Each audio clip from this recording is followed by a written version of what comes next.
We've got 6 different stories to cover here from several different outlets. It is time for another episode of the World Newsround. Let's go.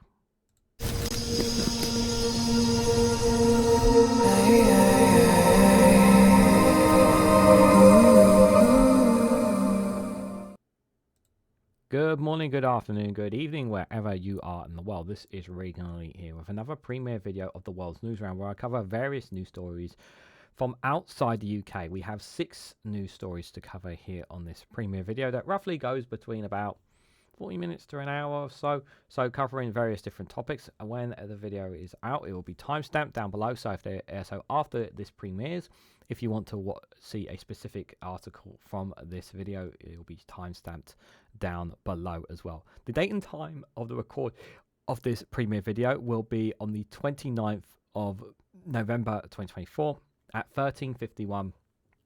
The recording of this. So in case for reference, like, why am I not covering the Irish election, for example? Well, because the day of this recording is actually the election day. So just to give a reference there to why maybe some other stories may not be in this video. We'll also have 2 funny videos that we have in between as well as this, because this is kind of treated a bit like a live stream, because when the video comes out, it comes out as a premiere video. So there'll be 1 or 2 funny videos to kind of break the ice a little bit as well, and I will have links to those funny videos in the description, guys. So let's start with the first story here. The first one is from Euronews, and it is about what's happening in Georgia. So the Georgian Prime Minister has suspended the EU membership talks until the end of 2028, which unfortunately does not surprise me. Considering the so-called Russian law that was passed, or the foreign law that was passed by the Dream Party, and the power that they have in the parliament, which suspends a lot of foreign activity in the country itself, goes against really pretty much of against the interest of what the EU wanted. He does obviously state that they still consider themselves European, although it's very hard to believe that, considering how far they are away from the rest of Europe. Geography-wise, it's hard for that to pick that in my mind, considering where they are geography-wise. But I know some people will dismiss it because they're so far away, because they're not on the Mediterranean, or they're so far east, because of situated not far from Turkey and obviously just below Russia, of where they are situated. But these people feel European. The change that people have felt is that they want to go towards more inclined with the European Union. However, the political party in power does not agree with that. A political party is going to try and roll back this idea and to bring them slowly back towards the powers of Russia. Now, there has been information or allegations of Russian interference in the last Georgian elections, which has been denied by Russia, and the Georgian government have not seen anything as well. But there have been major discrepancies. Opposition parties believe that there has been influence has been put in there within the Georgian party as well. So the country is, while the people want to go a certain direction, the government wants to go in a different direction. So that's the situation, unfortunately, they're in. But they'll claim they still want to be European. They just don't want to be as aligned with the EU as they want to. But you can make what you will of where Georgia is going, to be fair. So the country's highly disputed parliamentary elections have drawn widespread condemnation, and Brussels said they should be rerun under international supervision within a year. The Prime Minister of Georgia, Arika Komabeski, I'm going to mispronounce names throughout this video, so I do apologise, has announced he's suspending his country's EU membership application process until the end of 2028. His announcement came after the European Parliament condemned Georgia's 26 October parliamentary election, stating that they were neither free nor fair. I just want to stay at the time of this recording. I do have a bit of an upset stomach, so if I drink more water than usual, I apologise.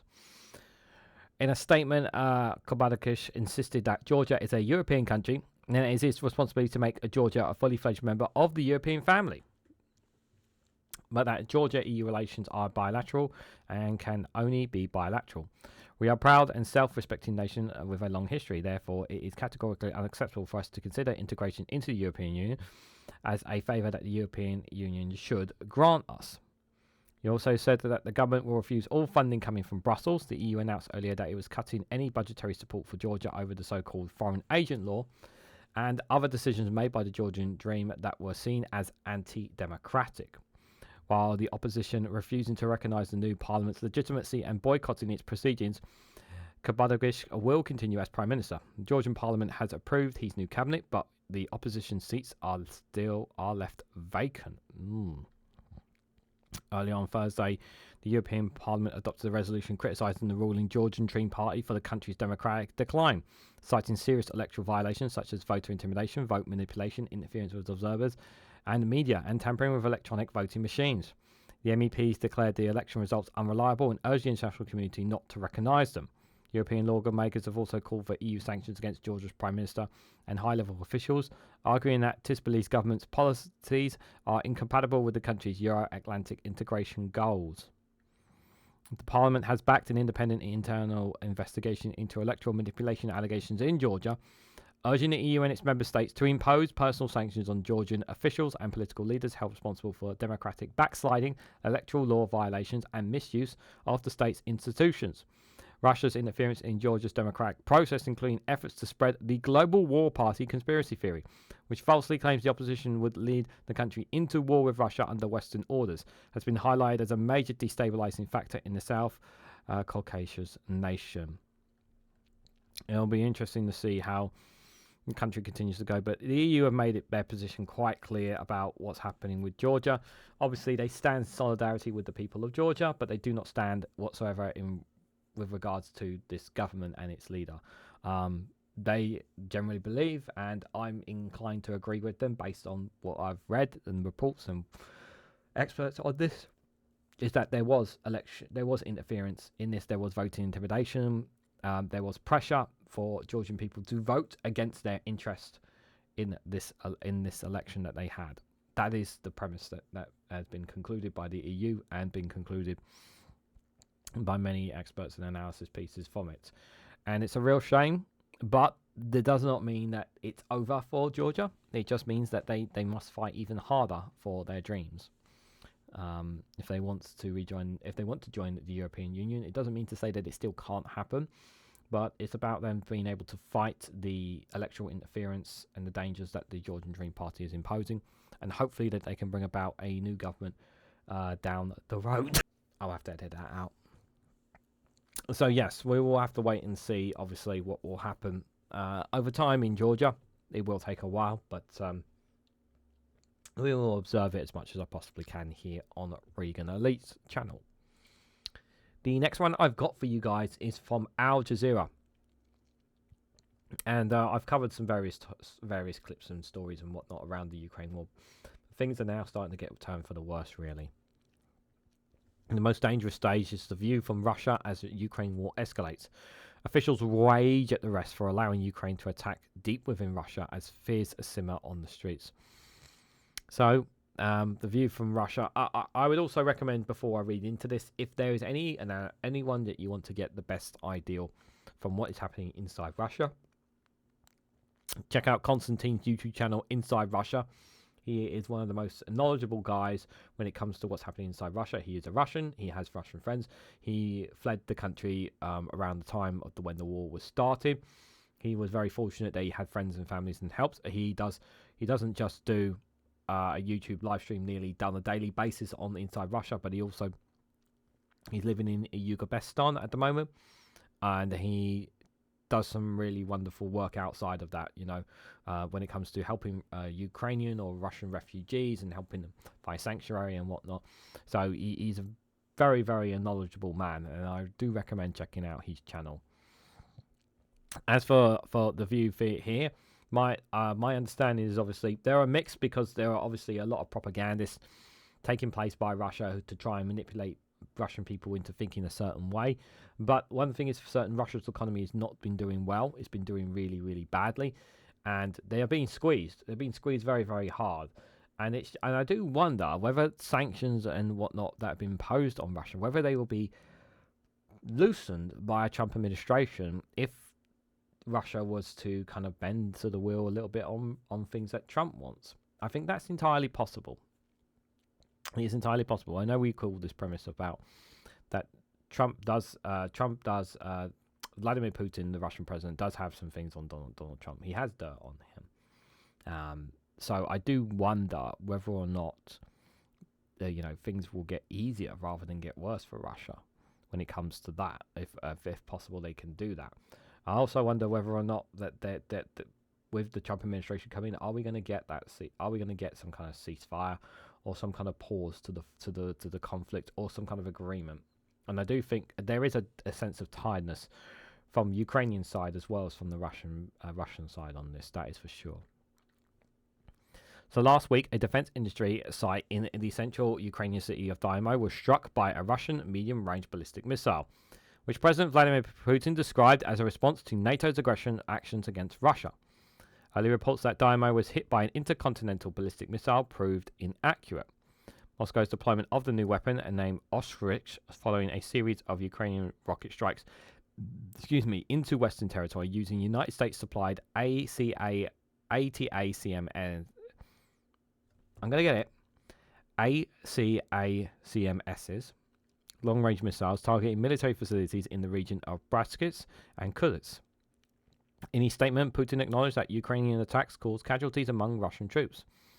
I'm scared, said a young St. Petersburg resident who requested autonomy. Of course, they would request autonomy. It's especially infuriating because my whole family is in Ukraine, she told Al Jazeera. When Russian missiles are flying there, it really sucks. And when Ukrainian missiles are flying here, it's scary. There's no happy medium in this situation. There was hope that everything would gradually begin to calm down because nothing has flown to my Ukrainian hometown Zaporizhzhia for a long time. And now it's starting to flow again with twice the intensity. My head is purely chaos, of course. But others appear less concerned about the escalation, with some of those fear that could transform into a Russia nuclear standoff with NATO.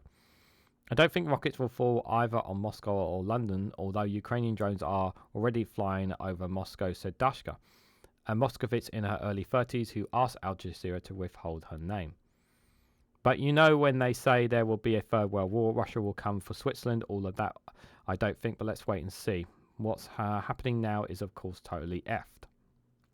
Erika in her 60s said her life was going on as normal. I don't pay any attention to such things. Nobody knows what will happen, so why panic? I just went on a long holiday from Moscow to St. Petersburg. Even so, there are some who echo the Kremlin's warnings. I think that this mess will catch up with the West, says 51-year-old Alex, a St. Petersburg resident. Russian lawmakers warn of the most dangerous stage and blames the US. In mid-November, after months of hesitation, the outgoing US President Joe Biden finally gave Kiev the green light to fire ACACMSs on targets in Russia. And at the same time, the United Kingdom granted Kiev permission to use long-range Storm Shadow missiles within Russian territory. Angered by the moves, Putin signed off on Russia's new nuclear doctrine days after the UK and US allowed Kiev to use cruise missiles to attack Russia. Under the amendments, Russia had lowered the threshold for using its nuclear arsenal. Russia and its ally Belarus now consider a nuclear response if they are conventionally attacked by a non-nuclear state such as Ukraine that is aided by nuclear power. Several of the NATO countries support in Ukraine, the US and UK, including possessing nuclear weapons. Although the new protocols have been in the works since November, the implementation during the missile exchange between Russia and Ukraine raised the stakes in the war, which has raged on for nearly 3 years. I believe right now we're in the most dangerous stage for the simple reasons that they have a lame duck in the United States. Lawmaker Kostin Koskos told CNN on Thursday that Biden and his people want to become part of a let's say, positive and relatively history in their interpretation. I think there's a bit of misspelling there.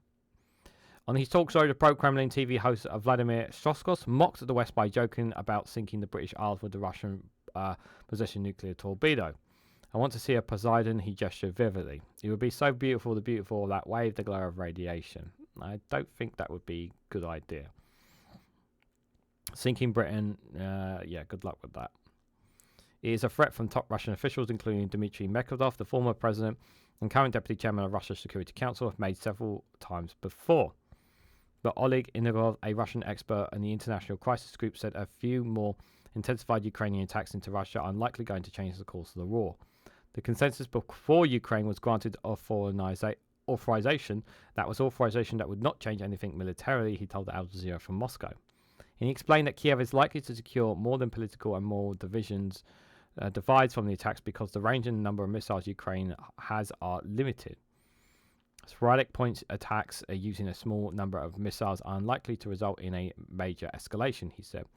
I think a crisis could arise if Ukraine strikes with a large number of missiles at once, causing major damage, or if a single strike causes major casualties among the Russian military or civilian populations. Then Russia could go further down the escalation ladder. Meanwhile, Washington and the Kremlin have an interest in containing the conflict, he has said. We think both Putin and the West want to avoid nuclear escalation and direct conflict between Russia and NATO, he continued. In this respect, nothing has changed, neither Russia nor the West. Biden is thinking how to help Ukraine, but at the same time to avoid a confrontation scenario with Russia. Putin is thinking about how to maintain the advantage in Ukraine, but at the same time to prevent NATO's involvement in the conflict. The deployment of Oscars was a signal suggesting to the US that Russia is prepared to go further if Biden pushes the boundaries of what is acceptable, he said. But ultimately, both sides are unwilling to go further. In the now exiled newspaper Novaya Gazeta, automatic weapons expert Pavel Proskis argued that Putin could veer towards the nuclear option to achieve strategic but not tactical goals. In other words, terrify the enemy into submission rather than merely altering the course of the battle, if the scope of the conflict widens to include NATO countries. But if he resorts to such a strategy, he could risk alienating countries otherwise sympathetic to and willingness to work with Russia, he has said. I still don't think he's going to use the nuclear weapons. I don't think he will. I just think like, don't get me wrong, Putin is a bit of a madman, but he's not. I don't think he's mad enough to do that. But he did escalate it with some of the. He has escalated it, and we have responded in kind. That's how I see it. But I do think, we are. I don't think, this war will still be going on by the end of 2025. I think something will happen.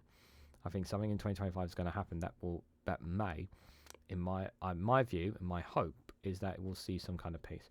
Now, I've always stated that when this war started, that the right thing to do was, if any kind of negotiations, Zelensky and Ukraine's position should always be to give back the lands that belong to them, from all the lands that Russia has taken, including Crimea, back in 2014.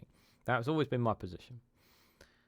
It's becoming more and more apparent to me that that's less and less likely to happen in kind of any kind of deal. And my theory is that they may have to cease. The position that I have is they will have to cease land.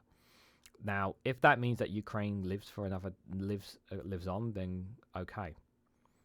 Because I'm getting to this point where so much the bloodshed on both sides is so horrific, and if NATO are not willing to step in and protect Ukraine, then this is just then what are we doing here?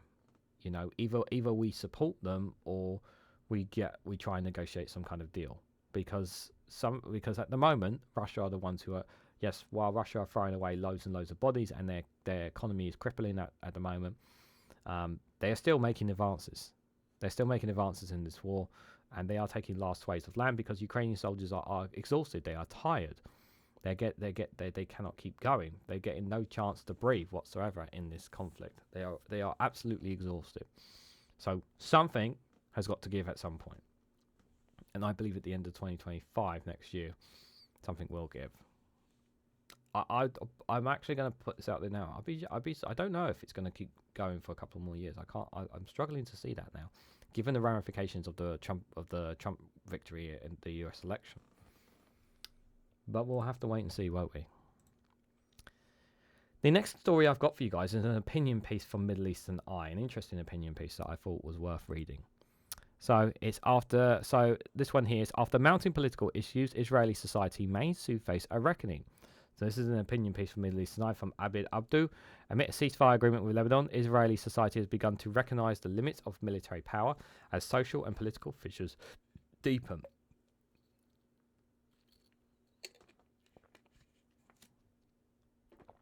Yeah, it's I think that there is discontent in Israel. There are two parts. So my original thought when the ceasefire was called was it was more for political reasons than anything with why he's done this. But this is actually more rather than, based on what I'm hearing more and more, is that it's not political, it's militarily. The Israeli military are exhausted. They're exhausted and they're tired, not just from what's been happening in Gaza, but this conflict as well. Being on two fronts has exhausted them, and they need to have their focus on Iran, because Iran is a bigger threat, and obviously with some missiles and whatnot. And these multiple fronts are becoming are straining, from what I'm hearing and what I'm reading, straining Israeli's military. So this is one of the reasons why I've done it. Now the problem is that this is not in the interest of from a political point of view. He's had the population, the popularity has been kind of in his favour with both these conflicts, but now, because he's secured a ceasefire, now a lot of people have turned on him because they've believed that Netanyahu did not keep his word about basically taking out Hezbollah, in the same way that they're looking to try and take out Hamas. So from that regard, I understand now why people feel how they feel. So I think two things will happen. So one of the arguments that I read is obviously, of course, is that they could be dragging this out until they could basically go back to war when Trump administration comes in, but possibly, we don't know. And they're hoping, but before the Trump administration comes in, that maybe they can wipe out Hamas. I don't know. I don't think they can, but I think this whole situation in the Middle East is absolute cluster F by Netanyahu and his government, and they are war criminals as far as I'm concerned. Him and his cabinet, for the things that they have done, they are war criminals, and they should pay for that. I would love to see a coup or some kind of overthrow of this government by its people, but I don't think it's going to go that far. Let's read into this opinion piece though. So, in the background of the ceasefire between Israel and Hezbollah, the Prime Minister Benjamin Netanyahu has been facing mounting pressure from an increasing frustrated Israeli public. Israelis have begun to recognise the limit of military power, as top government officials seem to compromise the idea that Israel can force its agenda on the region by brute force. In October alone, at least 88 Israeli soldiers were killed in Gaza, Lebanon, and within the so-called Green Line, one of the highest death tolls since the genocide began, along with an additional 6 Israeli civilians. Even if Israel can inflict mass destruction in the Arab region, its war with Hezbollah has reminded it that even non-state military actors can paralyse and shut down a significant portion of the country. Nearly 1 million Israeli settlers in the north under fire were forced to leave their homes, while colonies in the south were also largely abandoned. Even now, the ceasefire of Hezbollah has failed to restore a sense of security in the north. Despite the unwavering support from the world's leading superpowers, Israel ultimately failed to dictate the terms of the ceasefire to reflect its total victory narrative, where Hezbollah would be disarmed and Lebanon would submit to its demands. Most importantly, the defense establishment has realized it cannot achieve a military victory over Hezbollah, just as it could not in the past, even with now, with no political resolution in sight. It would have led to years of fighting and entanglement with the Lebanese quagmire. Still, in the interest of the ceasefire serves Netanyahu's attempts to quell internal discontent, it comes just days after the International Criminal Court issued arrest warrants against Netanyahu and the former Defense Minister Yoav Gallant. Meanwhile, Hamas announced the death of an Israeli captive in northern Gaza, and a missing Israeli rabbi was reportedly killed in Dubai. The scandal involving a leak of classified materials from the Prime Minister's office, known in Israel as Bible leaks, has prompted widespread criticism and an investigation from the country's security establishment. The ceasefire was also announced amid difficulties in passing laws to legitimize the exemption of certain groups from military service, and a prevailing sentiment from within Israeli society that Israel has given up on rescuing its hostages. Even as Israeli leaders seek to reshift the focus back to Gaza, the last 14 months have proven that Israel lacks military and intelligence capabilities to recover the captives without a deal with Hamas. Netanyahu was also unable to achieve his undeclared goals of conquering Gaza at the expense of reaching a hostage deal. In light of these events, for the first time since the start of the Gaza genocide, protests in Tel Aviv erupted that not only called for the return of Israeli captives.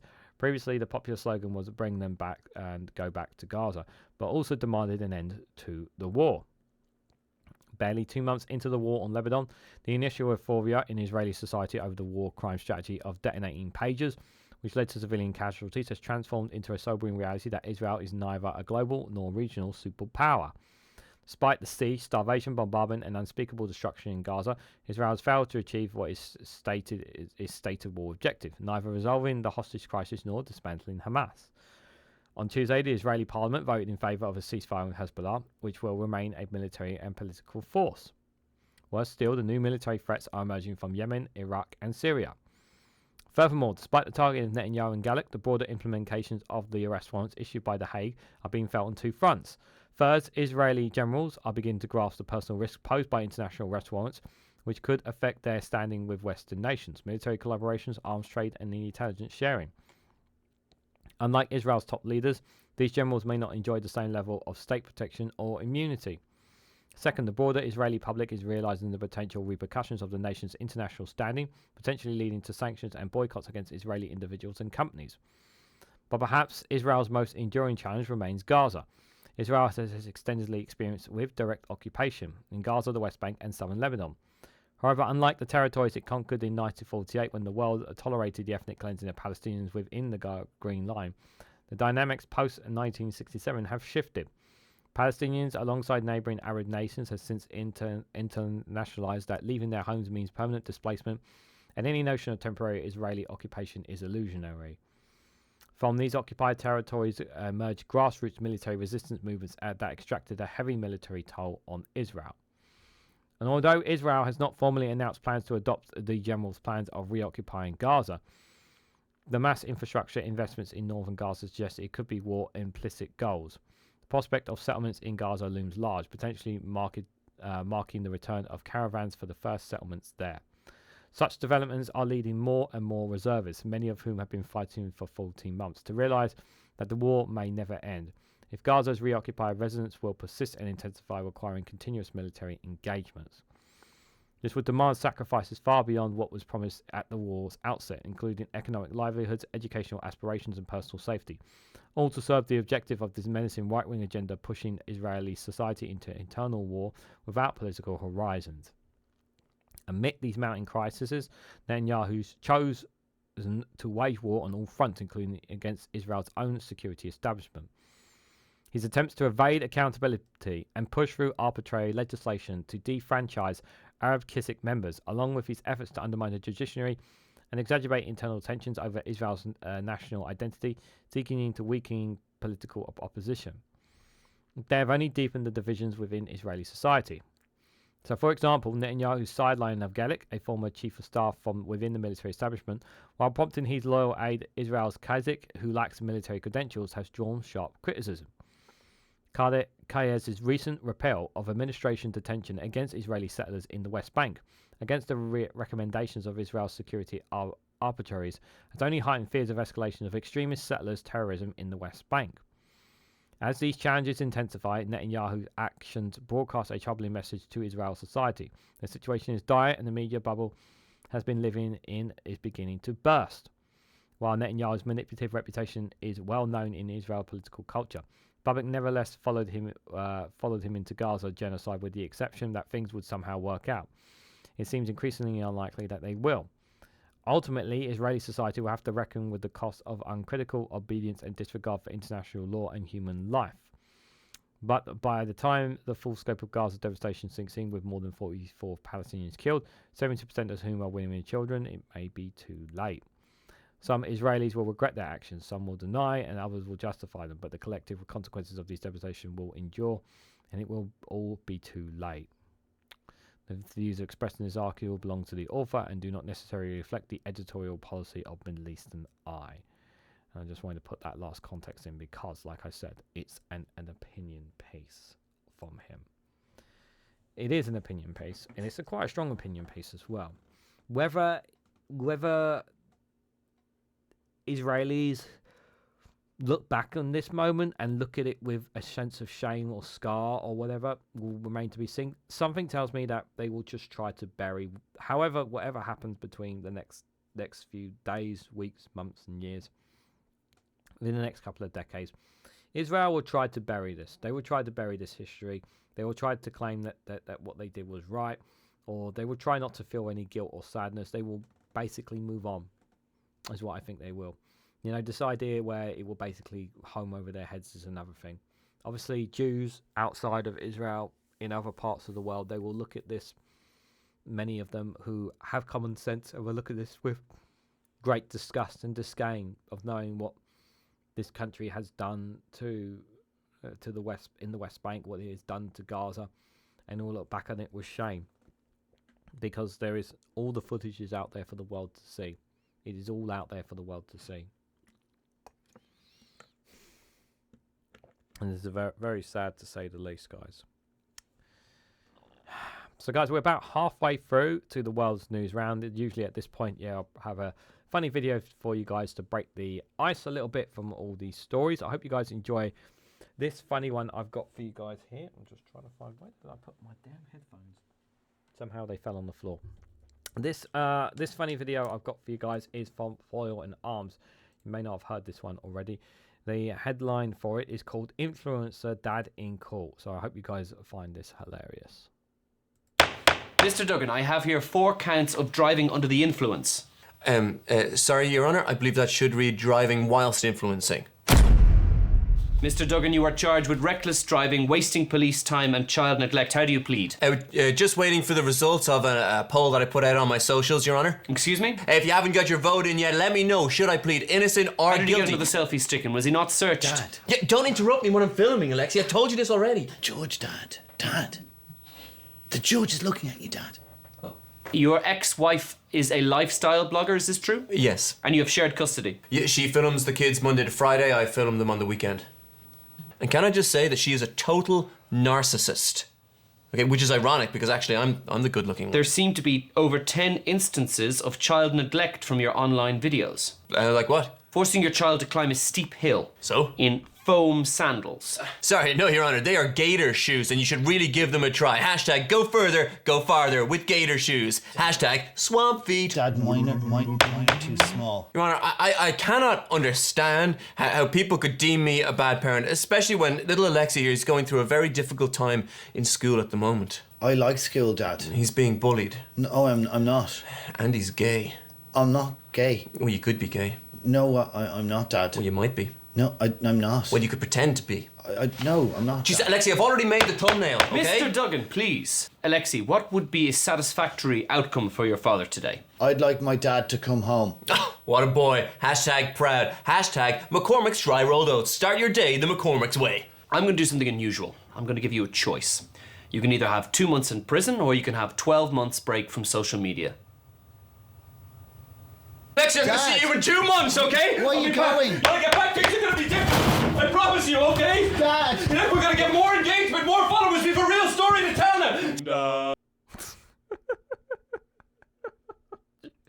What is the matter with some people? Some people are so obsessive, like with those kind of.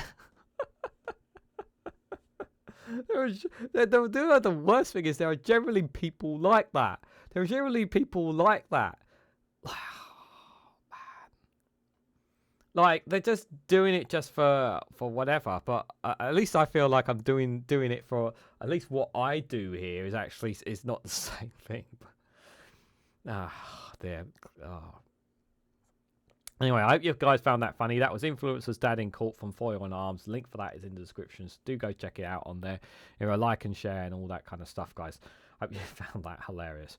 Just a reminder, if you haven't already, guys, please hit the like button. We greatly appreciate, and share this across social media so others are notified of this video. If you haven't subscribed already, please consider subscribing because it really does help support the channel. If you're watching this through the premiere, leaving a super chat or gifting any memberships are greatly appreciated. But if you, as you yourself, are watching this and you want to financially support me in the work that I do, you can do so by becoming a YouTube member for as little as 99p. Being a YouTube member gets you access to custom emojis, as well as access to membership community posts.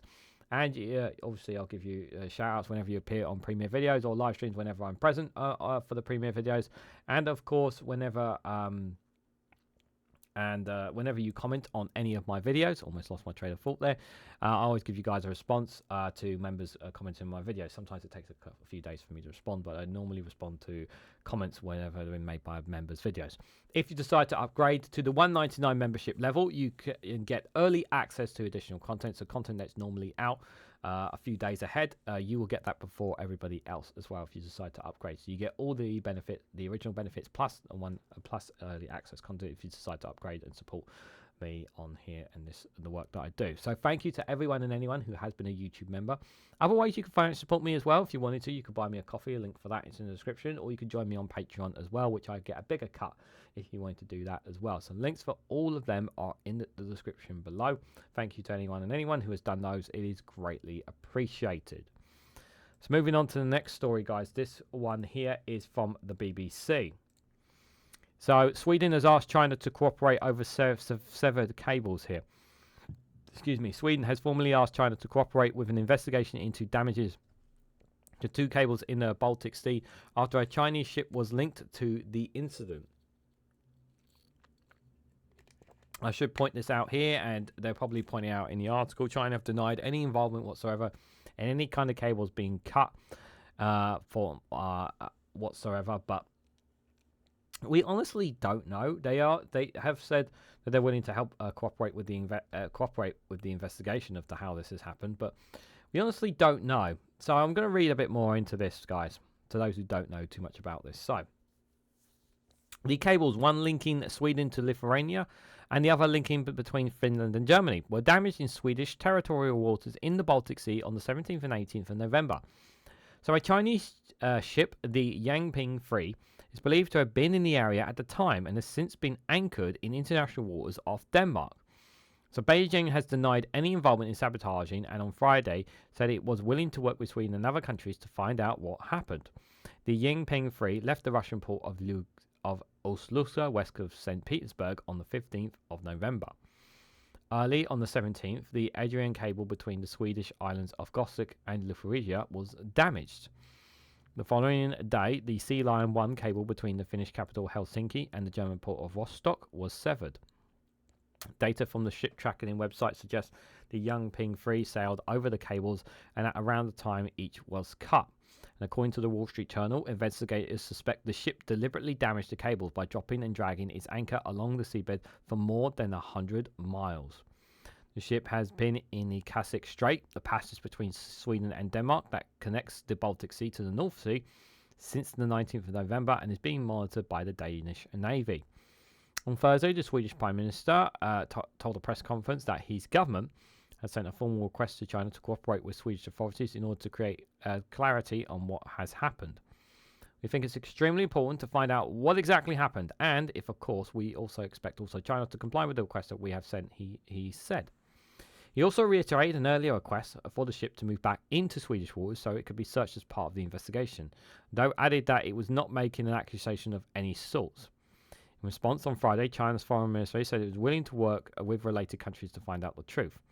Currently, Sweden and China maintain close communications regarding this, a spokeswoman Miao Yang has said. The period since Russia's full-fledged invasion of Ukraine in February 2022 has seen heightened tensions in the Baltic Sea and a number of incidents involving damage to undersea infrastructure.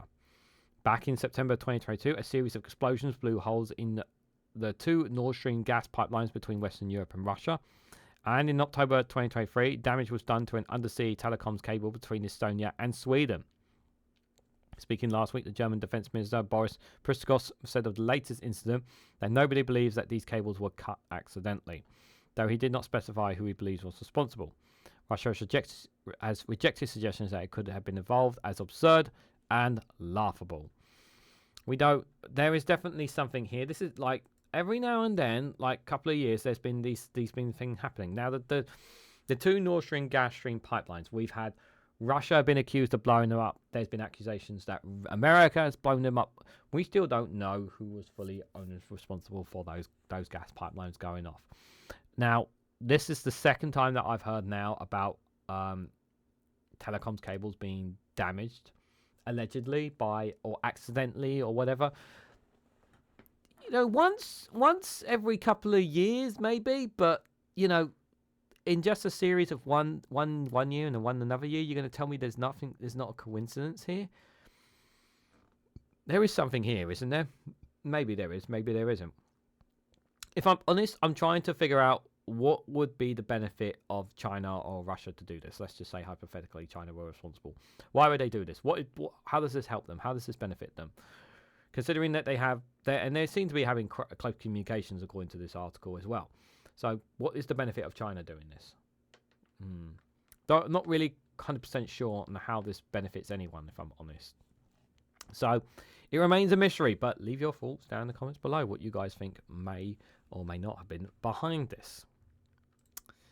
The next story I've got for you guys is one from the New York Times. Very worrying indeed. It's all the way over in America.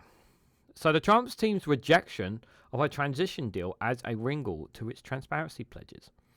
So the president-elect's team said it would disclose its donors' names and not take donations from foreigners. But it isn't legally bound to adhere to these promises. So basically, they're going to be taking money from donations from foreigners, but they don't need to tell people who they're supposed to tell, supposed to disclose the donors, but they're not going to, basically. So that means they're going to be enriching themselves even more if they're not already going to, guys. Yeah, not good. So the refusal by President-elect Donald J. Trump's team to sign a transition agreement with the General Service Administration means that, despite the team's pledges to abide by several transparency customs of presidential handovers, it isn't legally bound to follow through on its promises. Presidential transactions abide by a series of laws and norms that enable the outgoing administration to brief incoming officials with non-public information and to fund transaction operations. Mr. Trump's transition team, after foregoing the $7.2 million in government funds that the GSA would have provided if they had reached an agreement, has promised to be transparent by disclosing the names of its donors and said it would not accept donations from foreigners. In an agreement with the White House, the transition team also released an ethnics pledge, but the pledge may not be compliant with transition rules. Mr. Trump's transition team released a statement this week saying that the decision to opt for private funding alone saves taxpayers' dollars. Yeah, but we don't know, as of right now, we don't know who's funding you and where that money is coming from. But the Trump team did not indicate where donors' names would be made public or the amounts of their donations would also be released. If Mr. Trump's team accepted the help of the GSA, donors would need to be disclosed within 30 days of the inauguration, which is set for January the 20th. Past presidential transitions have also limited individual donations to $5,000, a cap that Mr. Trump's team has not committed to the GSA. And would also have provided secure lines of communication and office space to conduct internal meetings.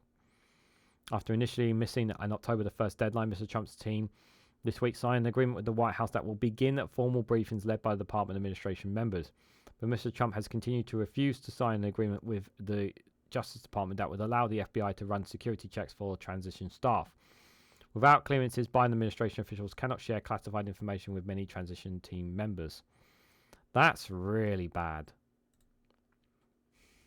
So yeah, without running checks on them, no, you can't run security checks on my people and his argument will be the Justice Department is not trustworthy. They tried to go after me. The FBI tried to go after me. So we're going to take these departments down. That's his premise. That's going to be his counter argument to that. That's really, really bad. This week, Mr. Trump's team published its ethnics plan for its transition staff, though President Biden's staff accepted the plans in its agreement with Mr. Trump.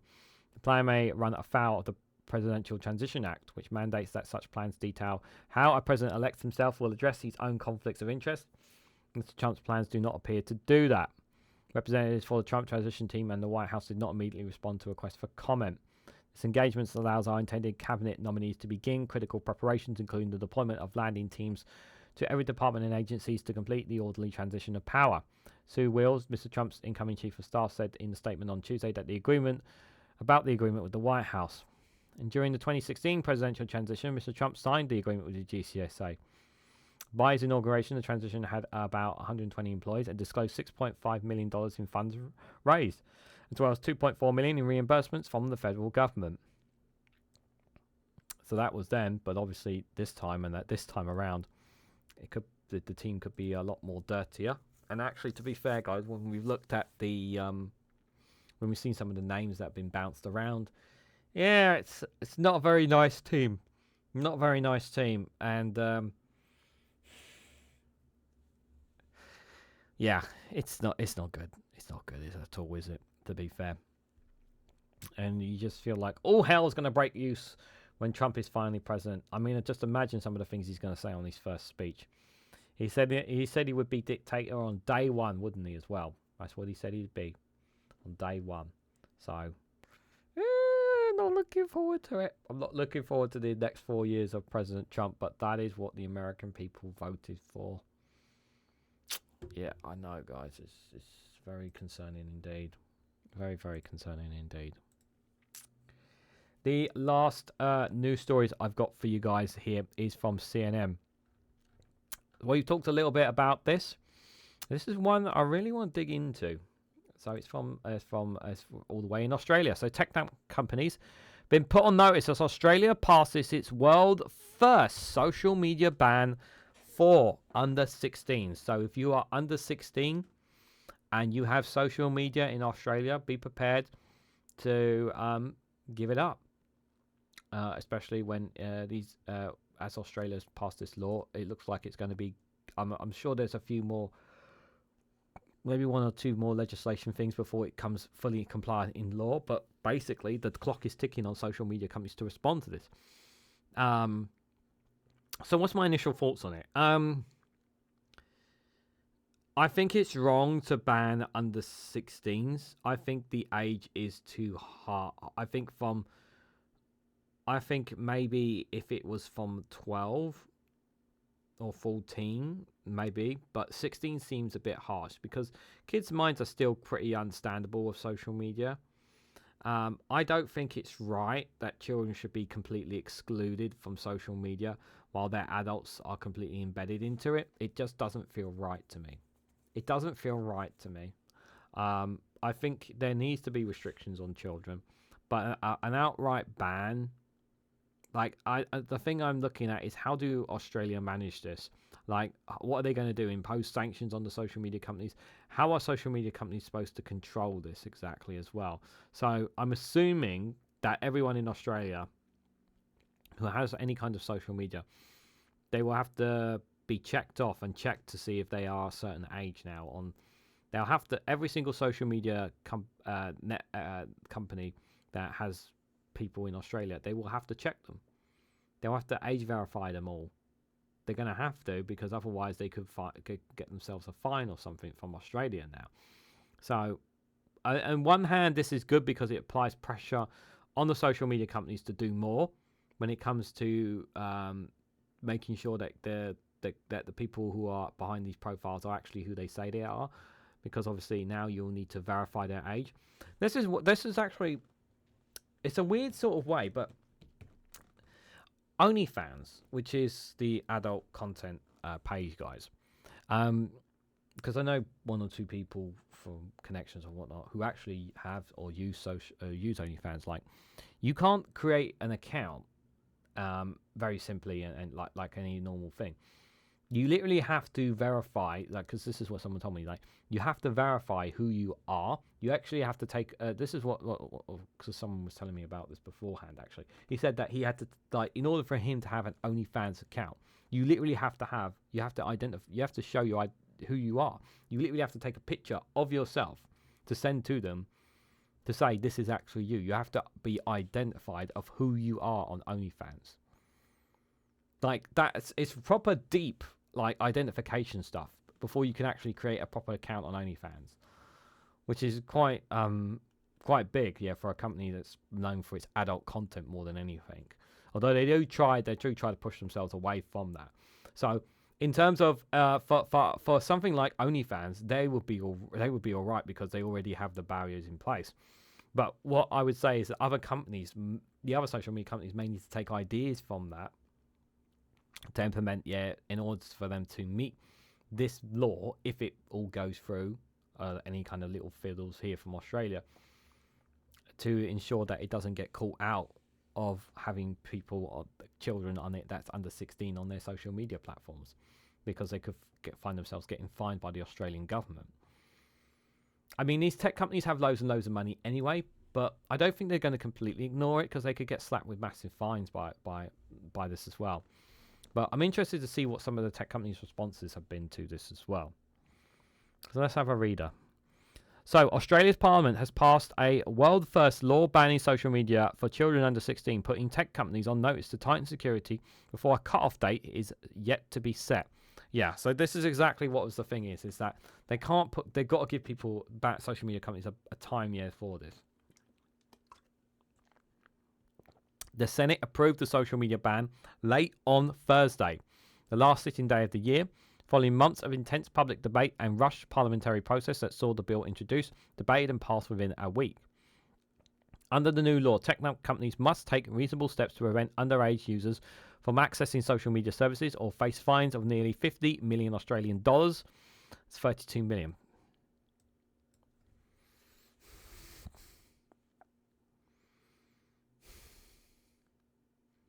I mean, that is quite a big fine. That is quite a big fine. That is quite a big fine. It's the world's toughest response yet to a problem that has seen other countries impose restrictions but not hold companies accountable for breaching of a nationwide ban. The ban is expected to apply to Snapchat, TikTok, Facebook, Instagram, Reddit, and X, but that list could expand. Yeah, that I expect it should expand to all social media. So basically any app that operates in Australia will have to comply with this law. So yeah, I expect it to expand. The Prime Minister, Alvarez, praised the new law on Friday, saying it sent a message to parents that we've got your back. Platforms now have a social responsibility to ensure the safety of our kids is a priority for them, he said. He had previously told Parliament there is no time to waste. We know that social media can be a weapon for bullies, a platform for peer pressure, a driver of anxiety, a vehicle for scammers, and worst of all, a tool for online predators, he said. The bill was backed by most members of Parliament's main opposition party, the Liberal Party, the Liberal Sen. Marina Kostovitz described it as a pivotal moment in our country. We have drawn a line in the sand. The enormous power of big tech can no longer remain unchecked in Australia, she said before the vote. But it met fierce opposition from some independent and smaller parties, including Green Senator Sarah Hudson-Young, who accused the major parties of trying to fool Australian parents. This is a disaster unfolding before our eyes, she said. You couldn't make this stuff up. The Prime Minister says he's worried about social media. Leader of the opposition says, let's ban it. It's a race to the bottom to try and pretend who can be the toughest. And they all end up is pushing young people into further isolation and giving the platforms the opportunity to continue the free-for-all, because now there is no social responsibility required. We need to make our social media safer for everybody. The government has faced considerable criticism for the speed of the legislation. Submissions to a Senate committee inquiry into the bill were opened just 24 hours before the 3-hour hearing on Monday. The inquiry report was released on Tuesday and the bill passed in the lower house on Wednesday, 102 votes to 13 before progressing to the Senate. The Senate was rushed. 102 people in the Parliament voted for it to 13 opposition. More than 100 submissions were made, and almost all submitters and witnesses expressed grave concerns that a bill of such import was not afforded sufficient time for the thorough inquiry and report, the committee said in its report. That's not good. That's really bad. However, the committee recommended that the bill be passed with some changes, including prohibiting the use of government documents, such as passports, to verify users' age.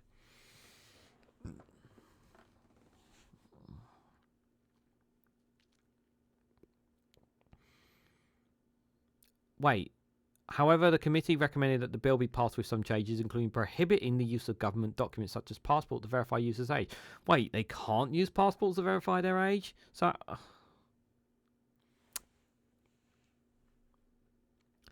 Tech companies Meta, the owner of Facebook and Instagram and TikTok, said in a statement on Friday that they shared the government's goal of making social media safer for young users, but the law had been rushed.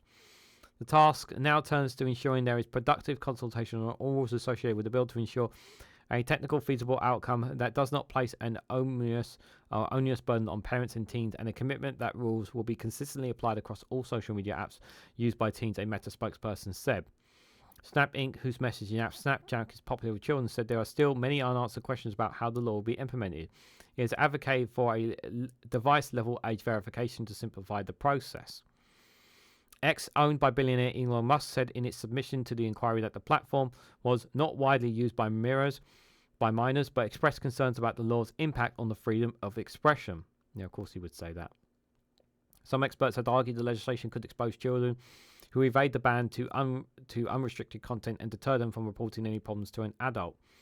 Despite those objections, surveys suggest Australians back the law. A poll by YouGov conducted this month showed that 77% of Australians supported the under-16 ban. The survey was conducted in the second half of this month and sought the views of 1,515 people with a margin error of 3.2%. Danny Escalates, co-founder of the parent group of Heads Up Alliance, who pushed for the ban, said it didn't go far enough. Discord and YouTube Shorts, for example, are not subject to it, but I look forward to working with lawmakers in the months ahead to ensure this law as effective as we can possibly make it, he said. The government will now engage in broad consultation before setting a switch-off date, when all children under 16 with accounts on social media platforms subject to the ban will have them deactivated. Parents and children won't be penalised for flaunting the ban, but companies will need to show that they have taken up reasonable steps to keep the age users off. Interesting.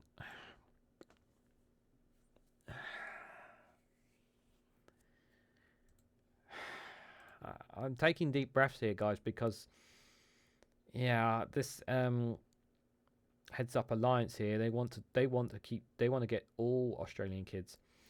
My fear is that this could be setting a very dark presence among other countries, and this could set a very negative precedence.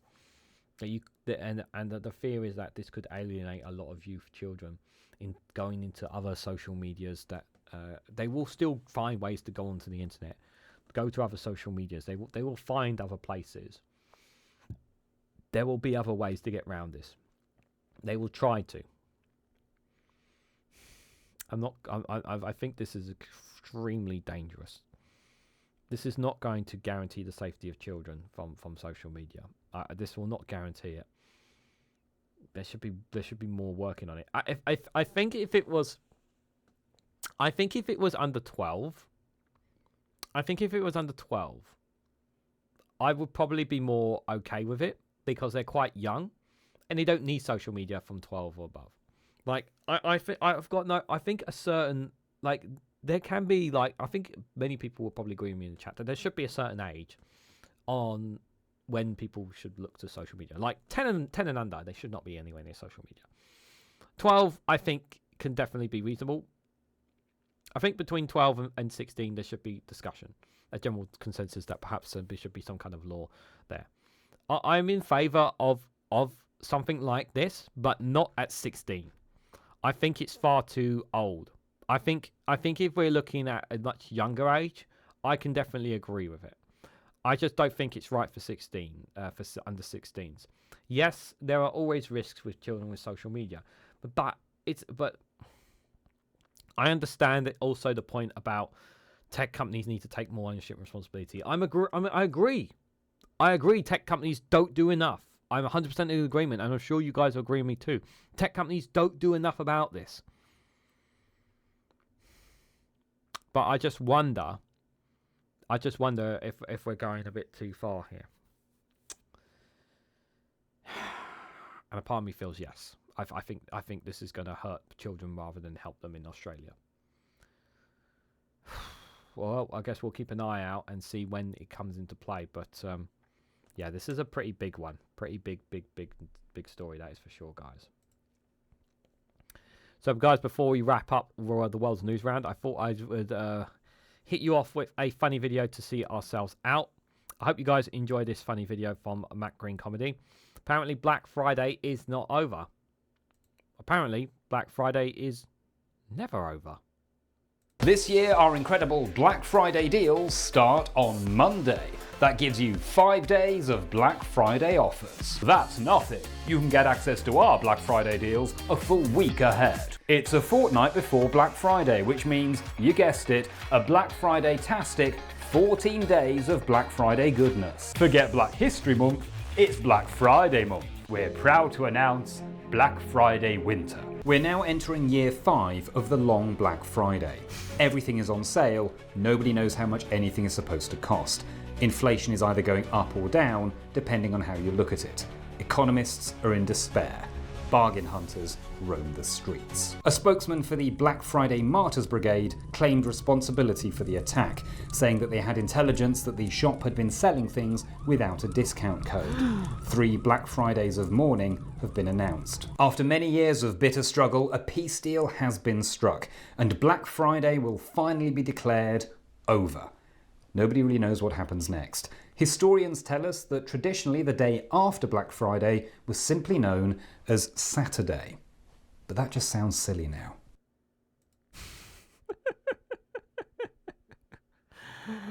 Get on it! Get on it!